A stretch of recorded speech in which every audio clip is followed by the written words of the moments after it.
শিক্ষার কিছুই নাই, এখন কিচ্ছু নাই। আপনি কি মনে করছেন আমি আমার আবেগ থেকে কথা বলছি না? প্রত্যেকটা কথার রেফারেন্স এবং দলিল আমি আপনাকে ডিবেট করে প্রমাণ করতে পারবো। ইসলাম তো আস্তে আস্তে মিটিয়ে দিয়েছেনই, এখন যে নৈতিক শিক্ষাটুকু ছিল সেটাও নাই। এরা সার্টিফিকেটের জন্য পড়াশোনা করে, অনলি ফর চাকরি, অনলি ফর একটা ইন্টারভিউ।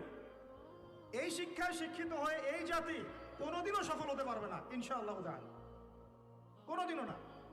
ইসলাম বিবর্জিত কোনো শিক্ষা ব্যবস্থা দিয়ে আল্লাহর জমিনে মুসলমানরা অধঃপতন ছাড়া আর কিচ্ছু পাবে না।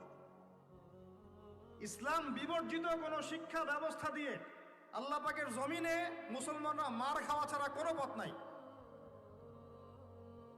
মূল কথায় আসেন, মূল কথা হচ্ছে আমরা ইসলামিক ফ্যামিলিতে জন্ম নিয়েছি, কালিমা লা ইলাহা ইল্লাল্লাহ এর অর্থই বুঝি না। আল্লাহুম্মা ইয়া রাব।